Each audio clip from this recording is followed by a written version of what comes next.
Hello students, welcome to our school, Janta High School and Junior College, Shirur. Our today's subject is English. Today we are going to learn how to write an essay in English. विद्यार्थी मित्रांनो, आपण मराठीमध्ये निबंध लेखन करतो. असंच निबंध लेखन आपण इंग्रजीमध्ये कशा पद्धतीने करू शकतो हे आज आपण समजून घ्यायचं आहे. या ठिकाणी तुम्हाला एक निबंध मी सांगणार आहे समजून. ऐकायचं आहे. ओके, लिसन. माय हॉबी. कोणता निबंध लिहिणार आहोत आपण? एसे म्हणायचं. माय हॉबी. हॉबी मीन्स छंद. प्रत्येकाला वेगळा वेगळा छंद असतो. बघा, एव्हरीबडी हॅज अ हॉबी. प्रत्येकाला काही ना काही छंद असतो. My father's hobby is reading. माझ्या वडिलांचा छंद कोणता आहे? वाचन करणे. My mother loves gardening. माझ्या आईला बागकामाची आवड आहे. A hobby as an interesting things. It gives pleasure to a person. तर हॉबी किंवा छंद ही अशी एक गोष्ट आहे की ज्यातून त्या व्यक्तीला आनंद मिळत असतो. It makes life joyful. आपल्या छंदामुळं आपला जीवन आनंदी होतं. It is practised in a spare time. तर हा छंद आपण केव्हाच जोपासतो? तर ज्या वेळेला आपला रिकामा वेळ असतो त्यावेळेस आपण काय करतो? आपला छंद जोपासू शकतो. It is not done for money or for living. आपण आपला छंद पैसे मिळवण्यासाठी किंवा आपल्या उपजीविकेचं साधन म्हणून वापरत नाही. छंद म्हणजे काय? आवड. पुढं बघा, stamps collecting is my hobby. तर माझा छंद कोणता आहे? Stamp collecting. स्टॅम्प म्हणजेच काय? तिकीट. तुम्हाला प्रत्येकाला छंद असेल. मला कोणता आहे? Stamp collecting is my hobby. I enjoy collecting stamps very much. मला वेगवेगळी तिकीटं जमा करण्याचा फार आवड आहे. I have 2 big albums full of stamps. माझ्याकडे 2 मोठे अल्बम भरलेले आहेत की ज्यामध्ये मी वेगळे वेगळे स्टॅम्प्स तिकीटं चिटकवलेली आहेत. I started this hobby when I was just 5 years old. ज्या वेळेला मी 5 वर्षाचा होतो तेव्हापासून मी हा छंद जोपासलेला आहे. My father gave me a good collection of stamps on my 5th birthday. माझ्या वडिलांनी मला माझ्या 5व्या वाढदिवसाच्या वेळेला काय दिलं होतं? अशा तिकीटं दिलेली होती. सिन्स देन, तेव्हापासून I have collected many stamps. आणि तेव्हापासून मी भरपूर काय केलेली आहे? तिकीटं जमा केलेली आहेत.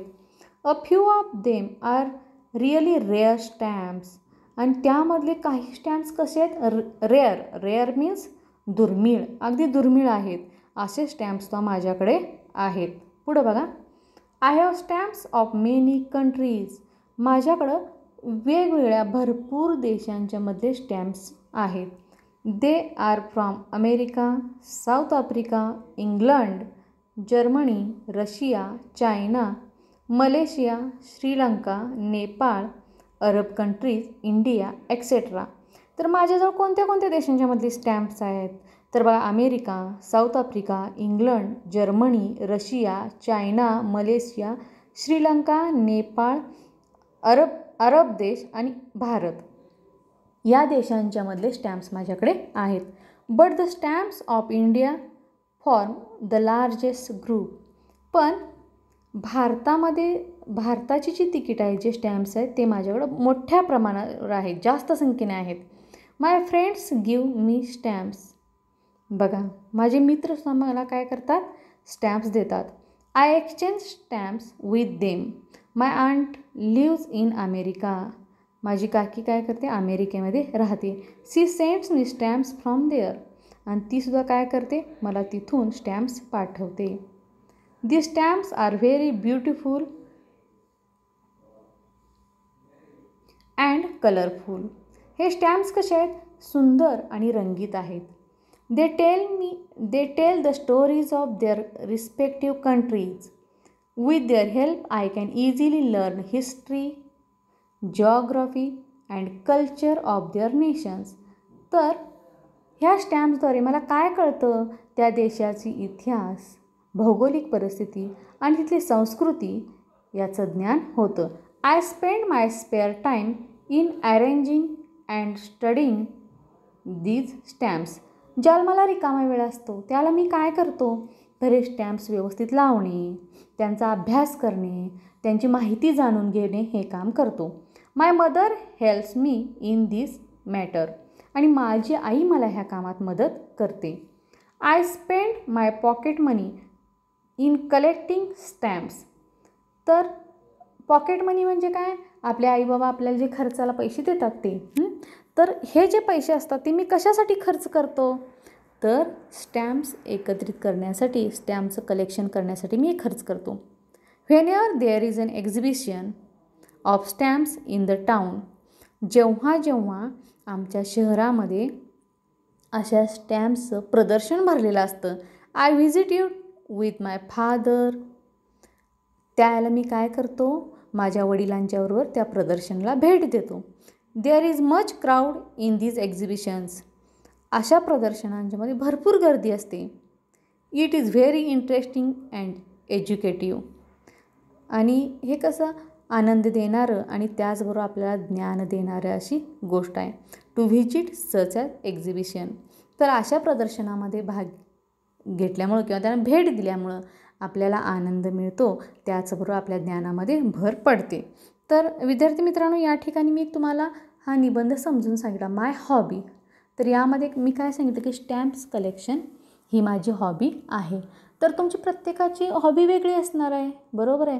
कुणाला एखादा खेळ खेळायला आवडत असेल, कुणाला वाचनाचा छंद असेल, बरोबर. प्रत्येकाची हॉबी वेगळी असणार आहे.